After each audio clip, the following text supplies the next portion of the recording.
Hello students, today I will discuss about the active transport. आज हम active transport के बारे में बात करेंगे। पिछले क्लास में हमने transport mechanism of the cell membrane या selective mechanism of the cell membrane शुरू किया था। हमने डिफ्यूजन देख लिया था, ऑस्मोसिस देख लिया था, कैसे उसके द्वारा मटेरियल का ट्रांसपोर्टेशन होता है। नाउ एक्टिव ट्रांसपोर्ट आज हम देखेंगे कि एक्टिव ट्रांसपोर्ट होता है कैसे, मटेरियल इस मैकेनिज्म के द्वारा, इस प्रोसेस के द्वारा ट्रांसपोर्ट किया जाता है। तो एक्टिव ट्रांसपोर्ट की बात करूं तो ये एक ऐसा प्रोसेस होता है जिसमें लार्ज पोलर मॉलिक्यूल या आयंस सेल मेम्ब्रेन के एक क्रॉस ट्रांसपोर्ट किया जाता है कैरियर प्रोटीन के द्वारा एनर्जी का यूटिलाइजेशन करके। बात समझना, ये ऐसा प्रोसेस होता है जिसमें मटेरियल का ट्रांसपोर्टेशन एनर्जी और कैरियर प्रोटीन के द्वारा सेल मेम्ब्रेन के अक्रॉस होता है। Means it is a process in which transfer of molecule takes place in the presence of energy and carrier protein across the cell membrane। ये कैसा process है जिसमें मटेरियल का ट्रांसपोर्टेशन एनर्जी और carrier protein के presence में होता है सेल मेम्ब्रेन के अक्रॉस। अब ये कैरियर प्रोटीन क्या होता है, ठीक है, हमने क्या बताया, ये कैसा प्रोसेस है, देखते हैं कैरियर प्रोटीन क्या है। क्यों पोलर मॉलिक्यूल या आयन जो चार्ज आयन होते हैं वो एक्टिव ट्रांसपोर्ट के द्वारा क्यों ट्रांसपोर्ट होते हैं, हम देखेंगे सारी चीजें। तो क्या है, it is a process, the process in which material is और molecule are transported across the cell membrane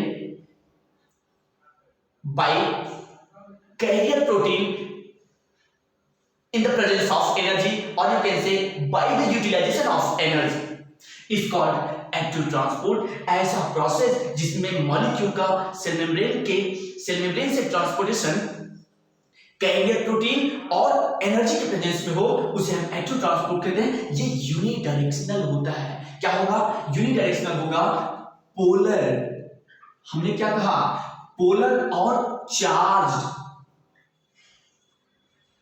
molecule. Polar में जैसे आप बात करें पोलर की, जैसे पोलर का मतलब वो मॉलिक्यूल, वो सब्सटेंस जो वाटर सॉल्युबल होते हैं उन्हें हम पोलर कहते हैं। जैसे आप ग्लूकोज की बात कर लें,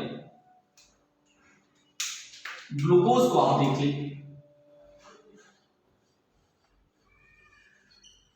amino acid, glucose, amino acid, charge particle में जैसे आप आयंस को देख लें, आयंस में क्या, जैसे आप सोडियम आयन देख लें, पोटेशियम आयन देख लें, कैल्शियम 2+, मैग्नीशियम 2+, ये सब एक्टिव ट्रांसपोर्ट के द्वारा ट्रांसपोर्ट किए जाते हैं सेल मेम्ब्रेन के अक्रॉस। पोलर होते हैं, और जो भी पोलर होगा, वाटर जो सॉल्युबल होगा, वो सेल मेम्ब्रेन के अक्रॉस इजीली ट्रांसपोर्ट नहीं किया जाएगा। क्यों, कारण हम देखेंगे, वो एक्टिव ट्रांसपोर्ट के द्वारा ये सारे ions, glucose, amino acid active transport के द्वारा ट्रांसपोर्ट किया जाएगा। क्यों, हम देखते हैं, अभी मैंने पहले डेफिनेशन देखा, यूनिडायरेक्शनल होता है, इसमें कैरियर प्रोटीन की जरूरत पड़ती है मटेरियल को ट्रांसपोर्ट करने के लिए, और एनर्जी की जरूरत पड़ती है मॉलिक्यूल को ट्रांसपोर्ट करने के लिए, और वो एनर्जी एटीपी से आता है। कहां से आता है, that energy is obtained from the ATP. वो एनर्जी एटीपी से लिया जाता है, यूज करता है कैरियर प्रोटीन। सपोज ये याद करो, हमने आपको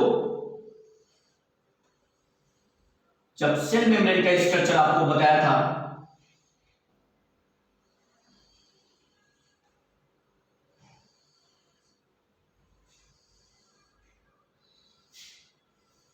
तो आपको बताया होगा, ये स्ट्रक्चर आपको बताया होगा, यही सेल मेम्ब्रेन है,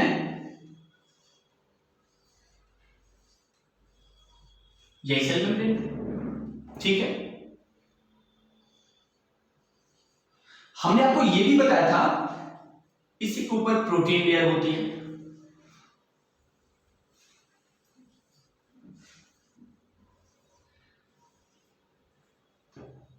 ये प्रोटीन लेयर है, ठीक है।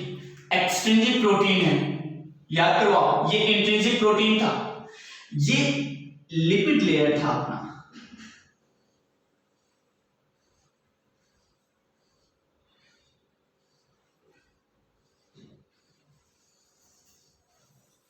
ये लिपिड लेयर था,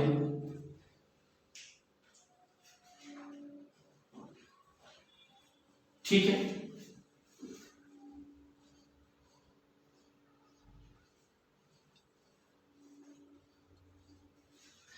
याद करो मैंने आपको क्या बताया था, इस लिपिड लेयर का ये जो स्फेरिकल पार्ट होता है ये हाइड्रोफिलिक होता है। क्या होता है? हाइड्रोफिलिक। और ये जो टेल पार्ट होता है ये वाला, ये क्या बताया था? हाइड्रोफोबिक बताया था। मतलब वाटर रिपल्सिव होता है, क्या करेगा? वाटर के साथ अट्रैक्शन, वाटर के साथ रिएक्शन नहीं करेगा। ये वाटर रिपल्सिव होता है, स्फेरिकल जो पार्ट होता है वो वाटर अट्रैक्टिव होता है, लेकिन the tell part of the lipid is hydrophobic in nature, it is water repulsive nature. ये क्या होता है? वाटर रिपल्सिव नेचर में होता है, मतलब वाटर के साथ इसकी बिल्कुल नहीं बनती। ये वाटर को देखेगा नहीं कि उसको रिपल्सिव कर देगा, रिपल कर देगा। अब ये सारे वाटर सॉल्युबल है। क्या है? वाटर सॉल्युबल है। अब आप सोच लो, वाटर सॉल्युबल है तो आप सोचो इस वाटर में ये डिसॉल्व है। अब वाटर जब आएगा, अगर चाहेगा कि यहां से डिफ्यूजन प्रोसेस के थ्रू अगर निकल जाए, तो ये जो लिपिड के 10 पार्ट हैं जो कि हाइड्रोफोबिक है, जो तुरंत रिपल कर देंगे, जाने नहीं देंगे, इसकी एंट्री को ब्लॉक कर देंगे। इसकी वाटर के साथ ये जितने भी एलिमेंट्स हैं, ये जितने भी मटेरियल है, जितने भी मॉलिक्यूल है, इनकी एंट्री को वही ब्लॉक कर देगा, जाने नहीं देगा। क्यों? क्योंकि अरे ये तो हाइड्रोफोबिक इन नेचर है ना, फिर जाने कैसे देगा? नहीं जाने देगा। अब क्या होगा? जा तो सकते नहीं यहां से। इनके लिए कैरियर प्रोटीन होती है।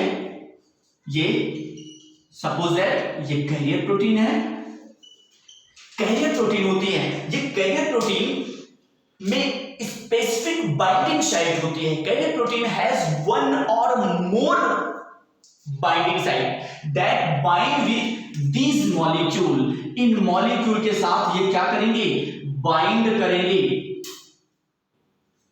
बाइंड करेंगे। और जैसे ही बाइंड करेंगे तो इनमें एक तरह का कन्फर्मेशनल चेंजेस होगा। जैसे ये इन मॉलिक्यूल के साथ, जैसे इन आयंस के साथ ये कैरियर प्रोटीन बाइंड करेगा,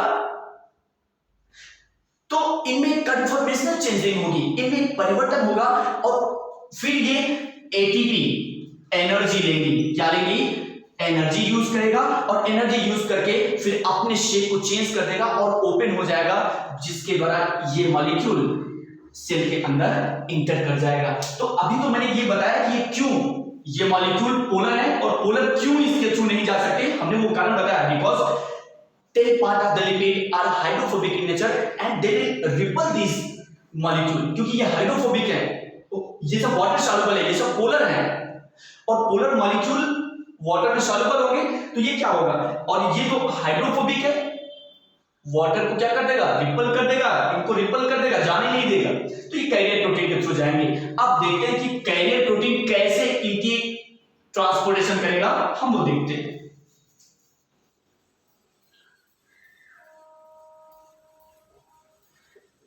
क्या बताया मैंने? एक्टिव ट्रांसपोर्ट एक ऐसा प्रोसेस है जिसमें मॉलिक्यूल, जैसे large polar molecule and some ions are transported across the cell membrane in the presence of energy and carrier protein. It is unidirectional. ये क्या होता है? यूनिडायरेक्शनल होता है। इसमें जो एनर्जी यूटिलाइज होता है वो एटीपी से लिया जाता है। कहां से लिया जाएगा? एटीपी से लिया जाएगा। Career protein has specific binding site which bind with its solute or substrate and undergo a conformational change, और एक conformational change में जाएगा, due to which और you can say and it utilise the energy and change its shape. जैसे ही, क्योंकि जो career protein होती है इसकी स्पेसिफिक बाइंडिंग साइट होती है। सपोज दैट ये लिपिड लेयर है, समझना आप इसको जरा सा। हमने बताया था बाइलिपिड लेयर होता है, ये क्या है, लिपिड लेयर है, लिपिड लेयर।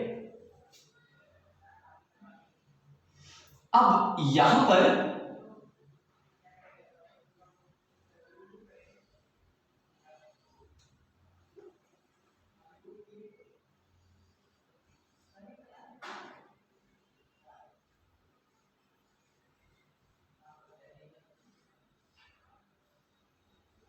ये प्रोटीन है,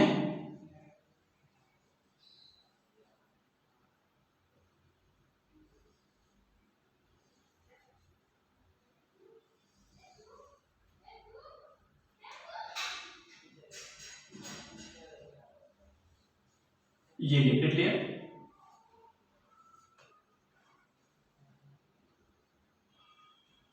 कैरियर प्रोटीन,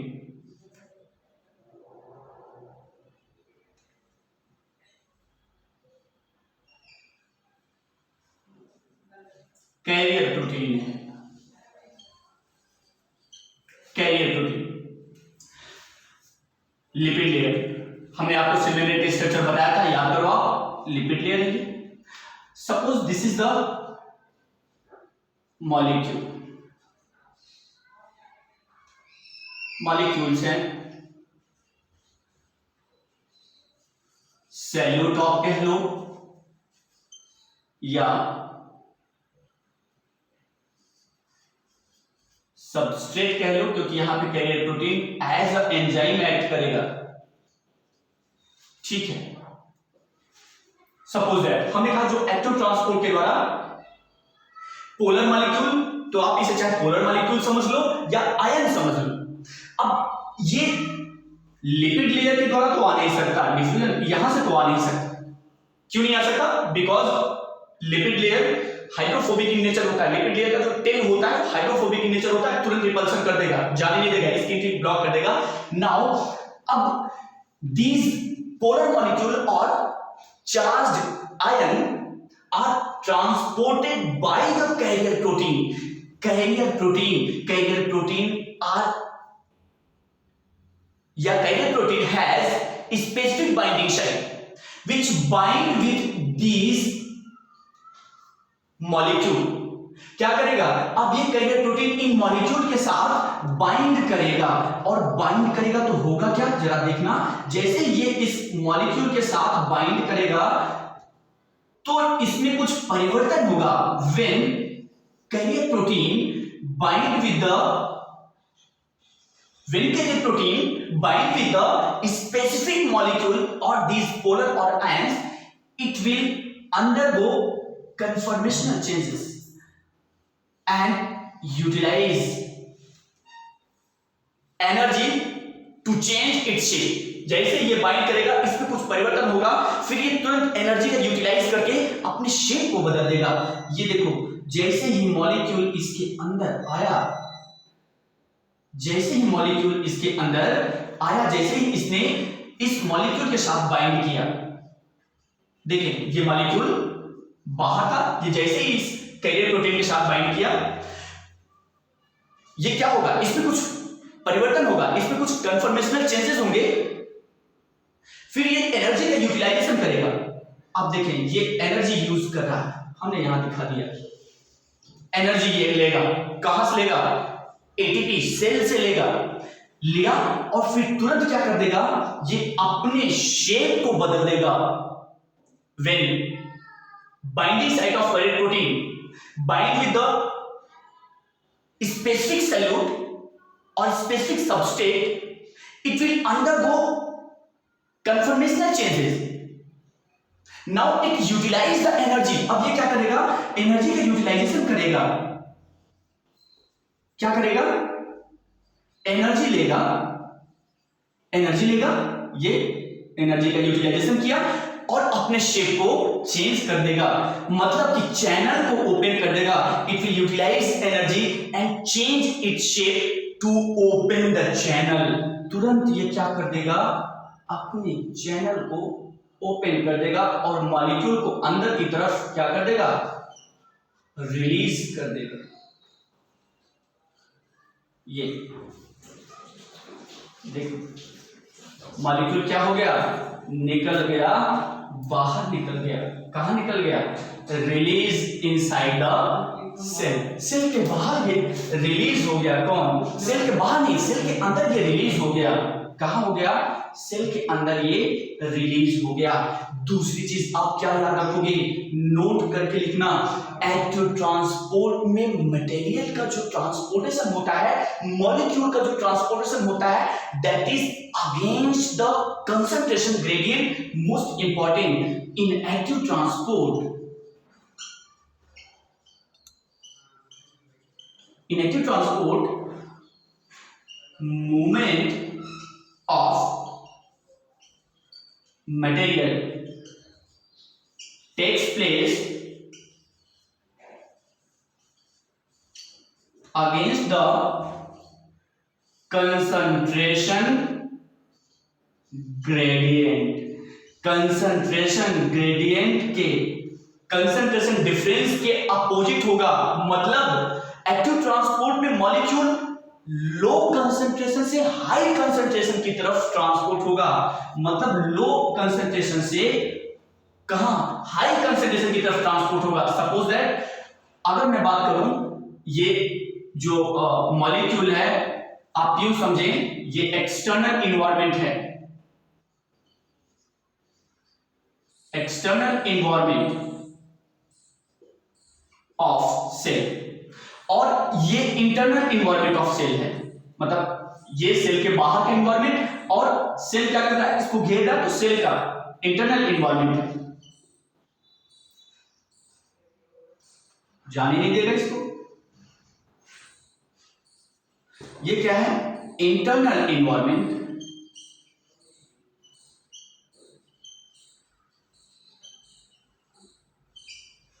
ऑफ सेल।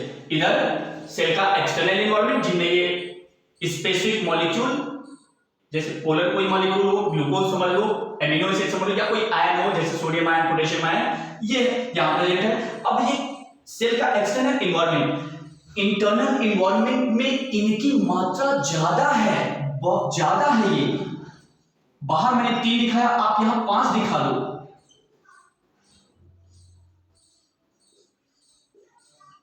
यहां ज्यादा, एक्सटर्नल इन्वायरमेंट में कम, तो मटेरियल को इस तरफ से इस तरफ जाना चाहिए। लेकिन एक्टिव ट्रांसपोर्ट में जस्ट अपोजिट होता है, कंसंट्रेशन ग्रेडियंट के अपोजिट होगा। मतलब molecule will transport from low concentration to high concentration. कहां, इधर लो कंसंट्रेशन है, मात्रा इनकी कम है सेल के अंदर, तो यहां से यहां ये ट्रांसपोर्ट हो रहा है। ठीक है, तो कंसंट्रेशन ग्रेडियंट के अगेंस्ट में एक्टिव ट्रांसपोर्ट में ट्रांसपोर्टेशन होता है मॉलिक्यूल का। याद रखोगे एक्टिव ट्रांसपोर्ट का इंपॉर्टेंस क्या है, क्या इंपॉर्टेंस है एक्टिव ट्रांसपोर्ट का, एक बार आप इसे फिर से समझें। इन active transport molecule is transported by the carrier protein across the cell membrane by utilizing energy. Carrier protein has a specific binding site that bind with the specific molecule such as glucose, protein, ions which are polar, and when it binds with the polar molecule or ions, it will undergo, this carrier protein will undergo conformational changes, and now it use the energy from ATP and change its shape, और अपने shape को क्या कर देगा, change कर देगा, and change its shape and open the channel, और क्या करेगा, जैसे ही शेप बदलेगा चैनल को ओपन कर देगा, and open the channel due to which material pass through the channel to inside the cell। क्या होगा, अब मटेरियल या मॉलिक्यूल उसी चैनल के द्वारा, ये जो चैनल बन गया, ये जो रास्ता बन गया, इसी चैनल के द्वारा मटेरियल क्या हो जाएगा, मॉलिक्यूल ट्रांसपोर्ट कर दिया जाएगा, पास कर दिया जाएगा सेल मेम्ब्रेन के थ्रू, सेल मेम्ब्रेन के अक्रॉस। फिर मैंने कहा इस एक्टिव ट्रांसपोर्ट में जो मटेरियल का मूवमेंट होता है वो कंसंट्रेशन ग्रेडियंट के अगेंस्ट में होता है, मींस लो कंसंट्रेशन से हाई कंसंट्रेशन में ट्रांसपोर्ट किया जाता है और इसलिए इसमें एनर्जी का यूटिलाइजेशन होता है। ओके, इतनी बात हमने आपको बता दी। इसमें क्या इंपॉर्टेंस है इस एक्टिव ट्रांसपोर्ट का, जरा देख लेते हैं।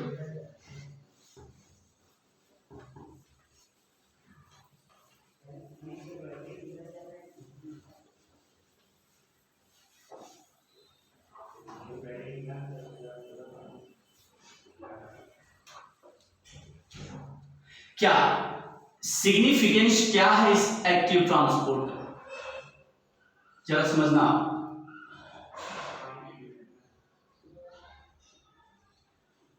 सिग्निफिकेंस या इंपॉर्टेंस, एक्टिव ट्रांसपोर्ट के द्वारा ही प्लांट सेल में साल्ट का एब्जॉर्प्शन होता है। क्या करोगे,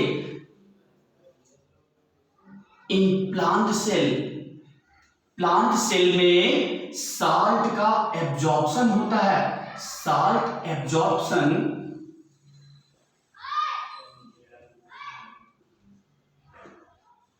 टेक्स प्लेस। एक्टिव ट्रांसपोर्ट के द्वारा ही प्लांट सेल में साल्ट का एब्जॉर्प्शन होता है। एनिमल की बात करूं तो एनिमल के स्मॉल इंटेस्टाइन में ग्लूकोज, अमीनो एसिड, आयन जैसे sodium ion, potassium ion, calcium ion, magnesium ion, इनका एब्जॉर्प्शन होता है। कहां, स्मॉल इंटेस्टाइन में। In the help in the, याद रखना आप ये, help in the intestinal absorption, intestinal absorption of polar molecule,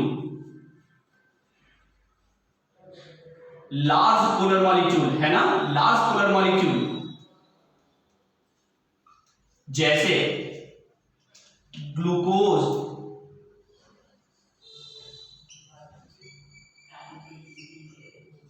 amino acid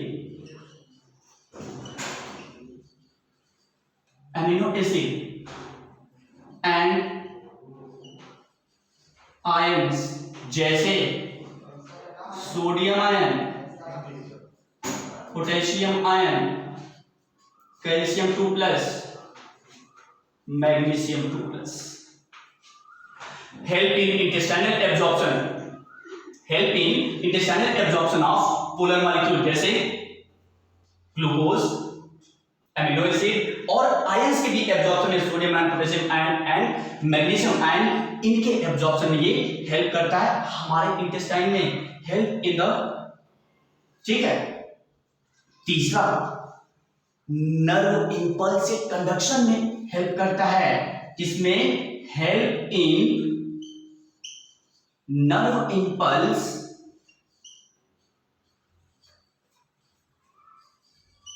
conduction.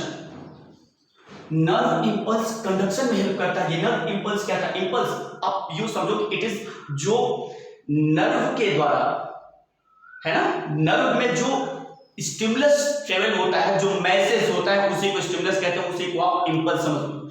जो स्टिमुलस होता है, जो मैसेज होता है, उसी को हम इंपल्स कहते हैं। तो उस मैसेज के ट्रेवल में, उस मैसेज के कंडक्शन में भी ये एक्टिव ट्रांसपोर्ट हेल्प करता है, क्योंकि सोडियम और पोटेशियम वहां पे इंपॉर्टेंट रोल प्ले करते हैं मैसेज को ट्रांसफर करने में। तो help in nerve impulse conduction, nerve impulse के कंडक्शन में, नर्व स्टिमुलस के ट्रांसपोर्टेशन में, कंडक्शन में हेल्प करता है। अच्छा, और किसमें हेल्प करता है, ionic balance, maintain ionic balance.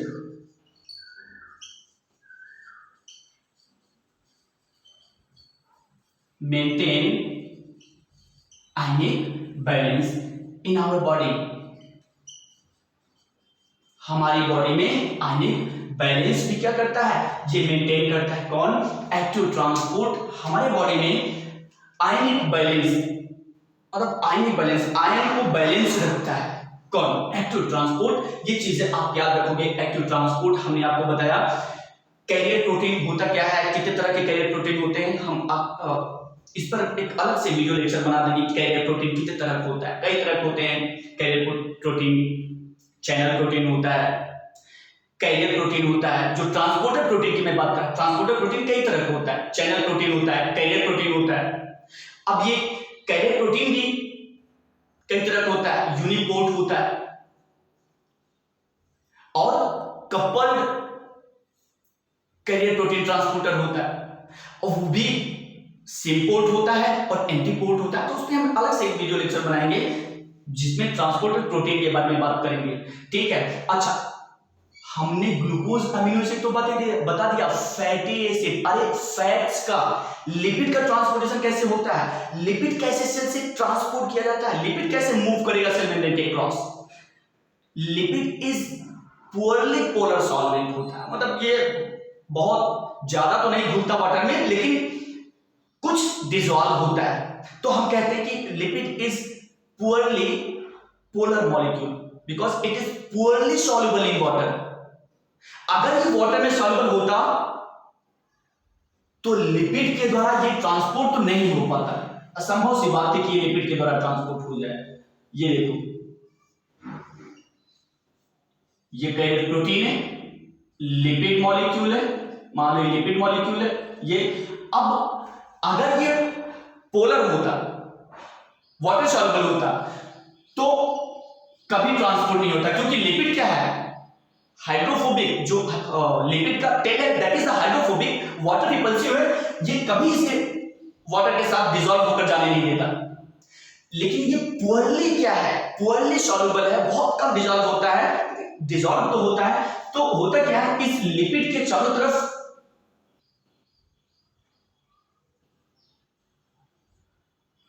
जो वाटर सॉल्युबल कैरियर प्रोटीन होता है, ये इसके चारों तरफ ऐसे लग जाता है,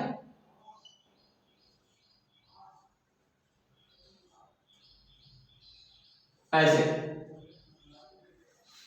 कौन, water soluble carrier protein cytoplasm में प्रेजेंट होता है या एक्स्ट्रा सेलुलर फ्लूइड में, एक्स्ट्रा सेलुलर फ्लूइड में वो प्रेजेंट होते हैं। कौन, वाटर सॉल्युबल कैरियर प्रोटीन। जैसे आप रेटिनल बाइंडिंग प्रोटीन को देख लें, वाटर सॉल्युबल कैरियर प्रोटीन है, तो ये एक्स्ट्रा सेलुलर फ्लूइड में होता है। ये क्या करेगा, क्योंकि लिपिड तो पोलर तो है नहीं, लेकिन पुअरली सॉल्युबल होता है, थोड़ा सा डिसॉल्व हो जाता है, तो इसका मतलब ये थोड़ा रिपल्शन लगाएगा।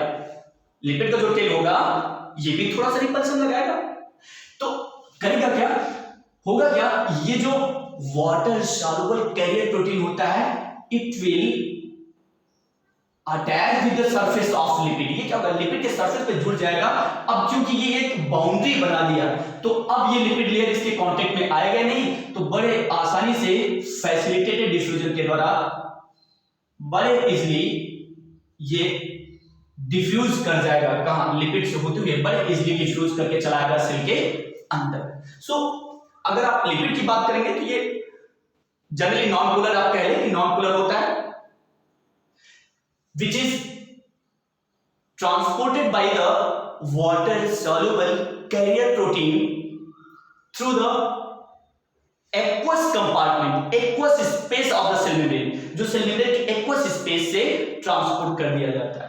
कैरियर प्रोटीन से ट्रांसपोर्ट इससे नहीं ट्रांसपोर्ट होगा, क्योंकि ये आसानी से इससे ट्रांसपोर्ट हो जाएगा अगर ये वाटर सॉल्युबल कैरियर प्रोटीन उसके चारों तरफ जुड़ गई। तो ऐसा होता है लिपिड्स का ट्रांसपोर्ट, आप ये याद रखोगे। ओके, अगली क्लास में हम बल्क ट्रांसपोर्ट के बारे में बात करेंगे। Okay, thank you.